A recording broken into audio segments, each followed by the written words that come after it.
But on the topic of people who are getting backlash, I mean, you sent me a great article, a British article, sort of say, nearly half the British public want Prince Harry to be stripped of his Duke of Sussex title after that Netflix series he did with Meghan Markle.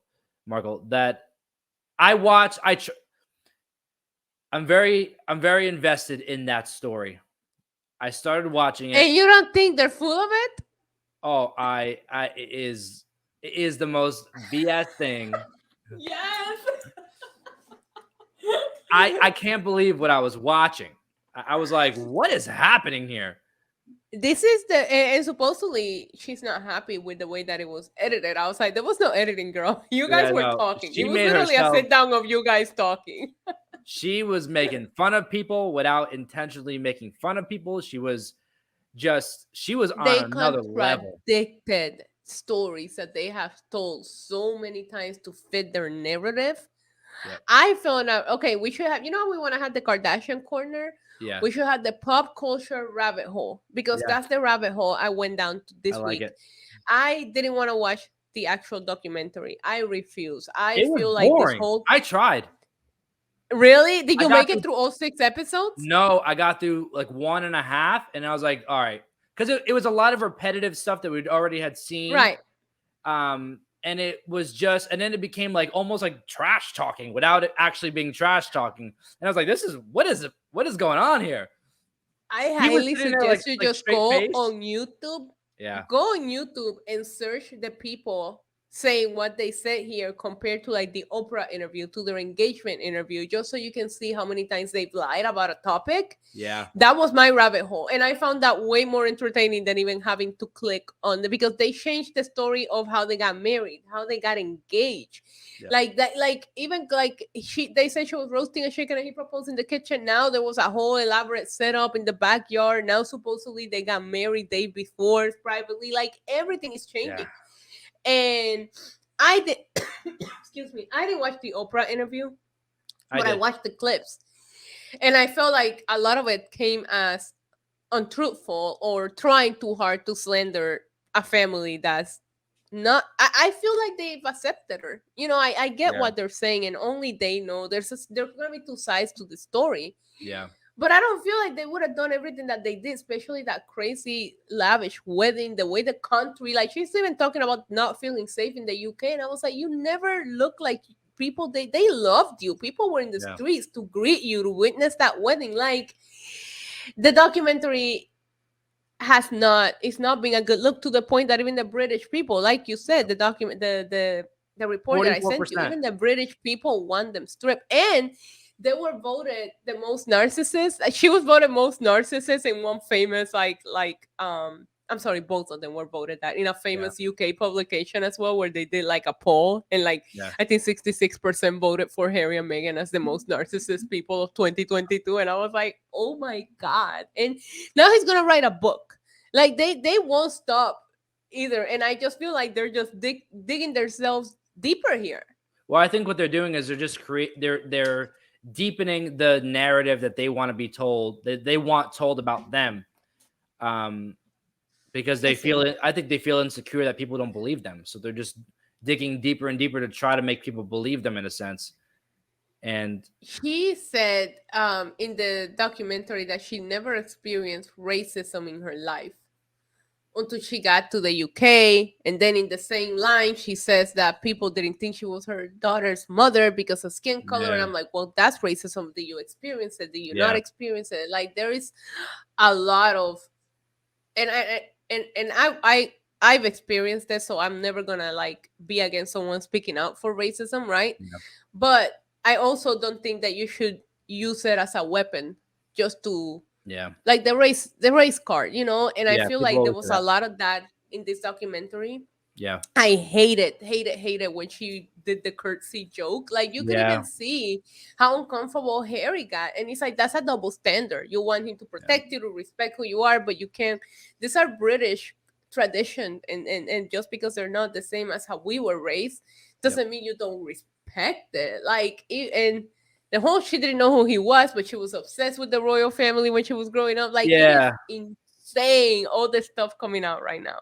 Yeah, I remember watching the Oprah interview, and it was more of like an emotional, like sad piano music playing in the background. Like Right. they were scared for their life. That the family was just like this mob coming at them to murder them, and then in this documentary, they're sitting on the couch and they're like chill out, laughing, and just kind of making it seem like it's not as bad as it seemed in the other interview. I don't know. It was very, very And the comparisons of black her and white. to yeah, the comparisons of her to Diana that they were trying to portray in the documentary are Yeah, so off. Like there is proven evidence that she has set up called paparazzis to set up these like random photo shoots, right? I never seen a video. Nobody has been able to provide a video of them hunting her the way that they hunted Diana or even Princess Catherine. Because I yeah, remember when William and Catherine were together and he wasn't proposing. They were together for like 8 years and she was yeah, just followed everywhere. People were like, and you think he's gonna ask you to marry him? Like, I think she went through it more than Meghan and Harry did. I think people like the change that Harry was bringing Meghan into the family. yeah, And then he said something like, "Oh, I want my brother back because he yelled at me."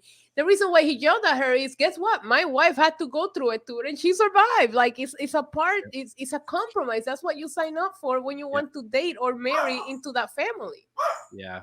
And you know what sucks? I've been a fan of Meghan Markle's work, like as an actress. I loved her on Suits. I don't know if you've All seen two that shows show. of it. Honestly, it was one of my favorite shows that was on TV. I love that show, and she was great in it. And they did touch on racism in this show as well. So I don't know what she's talking about. She's never experienced racism or whatever she said, and they definitely had some different storylines in that show regarding racism and like in the workplace and things like that. So Yeah, I also feel heartbroken about what she's and I don't know. Again, like Samantha says in the chat, there's three sides to every story, of but course, her mother wasn't present throughout her younger years. It was her dad who did everything.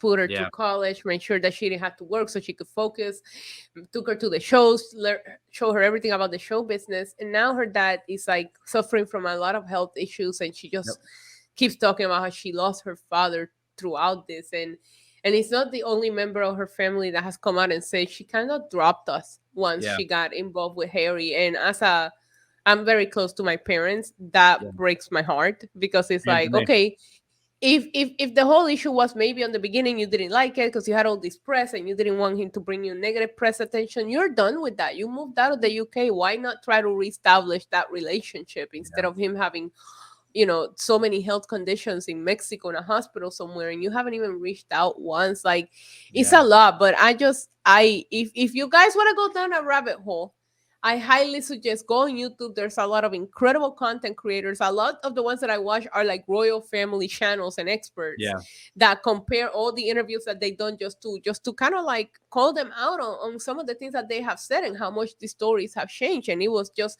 mind blowing to me. So the Netflix was a success views wise, but I think a lot of it is affecting them negatively. yeah. I think they could have done without the Netflix series just because everybody kind of knew the story already. It's been played out in so many different things, and you've just seen it everywhere. Have you ever seen The Crown on Netflix? It's a show based upon the family. No, but no, but now that I'm like getting into all of this content Yeah, because of this, I kind of want to start watching it. same. I know a lot of people that I know have watched it and are continuously watching it, and they all tell me it's such a great show. And like Yeah. I have always had like a weird thing with the royal family. I always find it so fascinating to learn about them and their Me history. too. The thing the only issue that I have with the crown is that nowhere in the show you see that it is a fake portrayal. Like this Yeah, isn't so some people are coming off in ways that they really weren't. It's almost like of that course. last Blonde, that movie that Netflix made about Marilyn Monroe, that's based on Yeah, a book and not based on Marilyn's life at all. yeah, And people watched it terrified, thinking that's really how Marilyn was. yep, That's how The Crown is. So I wish they were just a little more clear in saying, "Hey, this is a dramatization. This isn't how the family really is." yeah. Because hold because my personal like, and I think a lot of us in our age group and all that is like, I was obsessed with Diana and when she passed away and what happened, and I've always like all the conspiracies around it, like, Yep. so I don't like the portrayal of Diana necessarily in The Crown based on what I heard, because I have yet to watch it. Yeah, I that's one of the shows on my list of shows that I want to start watching, Yeah. because I've just heard good things about it. But regardless, I mean, this is crazy that the intention I believe was to make them look better than they did before, and I think it backfired a little bit, and it just goes Yeah. into it shows it represents the idea that, you know, don't overdo it. You know, like I think they overdid it with this, and now it's backfiring. I think the Oprah interview helped them gain a lot of sympathy, and I Yep. think that's what they should have stopped. But also, Yep. if you even on her podcast, she came out with a podcast too. There's just too much Meghan and Harry content right now, Yeah. and it's not helping them. And there's a lot. And it's Some all of this different. I told you, rabbit hole. Some of these channels also talk about some of the things that she has said in that podcast. The problem is nobody listens to it, so she doesn't get called out for it. But there's a lot of crazy stuff that she had said in there that have also come off as lies, because now you don't know which story out of the three that she told you are to believe. Yeah. If you want to see all our videos about real news stories that are funny, stupid, or weird, click the subscribe button below. Otherwise, we'll start posting spoilers about your favorite new movies.